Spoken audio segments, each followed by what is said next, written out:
नवरात्रि एक संस्कृत शब्द है जिसका अर्थ है नवरात्रि।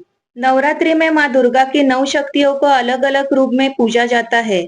माता के प्रथम रूप को शैलपुत्री, दूसरे रूप को ब्रह्मचारिणी, तीसरे रूप को चंद्रघंटा, चौथे रूप को कुष्मांडा, पांचवें रूप को स्कंद माता, छठे रूप को कात्यायनी, सातवें रूप को कालरात्रि, आठवें रूप को महागौरी तथा नौवें रूप को सिद्धिदात्री कहा जाता है। कहा जाता है कि जब जब पृथ्वी पर दानवों का अत्याचार बढ़ा, तब तब माँ दुर्गा ने अपना नया रूप धारण किया।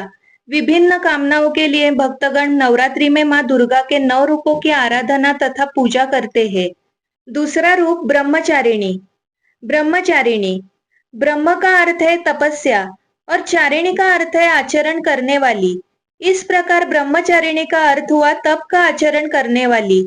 ब्रह्मचारिणी माता के दाहिने हाथ में जप की माला एवं बाह्य हाथ में कमंडल रहता है। नवरात्र पर्व के दूसरे दिन माँ ब्रह्मचारिणी की पूजा अर्चना की जाती है। साधक इस दिन अपने मन को माँ के चरणों में लगाते हैं। माँ दुर्गा जी का यह दूसरा स्वरूप भक्तों और सिद्धों को अनंत फल देने वाला है। इनकी उपासना से मनुष्य में तप, त्याग, वैराग्य, सदाचार, संयम की वृद्धि होती है। जीवन के कठिन संघर्षों में भी उनका मन कर्तव्य पथ से विचलित नहीं होता। ऐसी परंपरा है कि इस दिन ऐसी कन्याओं का पूजन किया जाता है जिनका विवाह तय हो लेकिन अभी शादी नहीं हुई है। ऐसी कन्याओं का पूजन के पश्चात भोजन करवाकर वस्त्र, पात्र आदि भेंट कर माँ ब्रह्मचारिणी को प्रसन्न किया जाता है। ब्रह्मचारिणी माँ की कथा।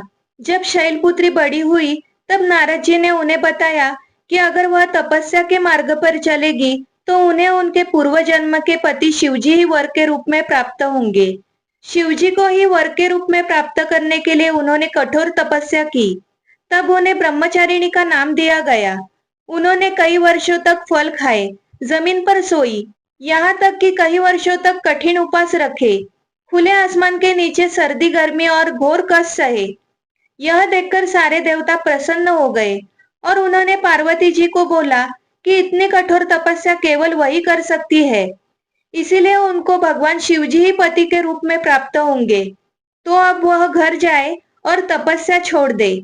माता की मनोकामना पूर्ण हुई और भगवान शिव जी ने उन्हें पत्नी के रूप में स्वीकार किया। जय माता दी।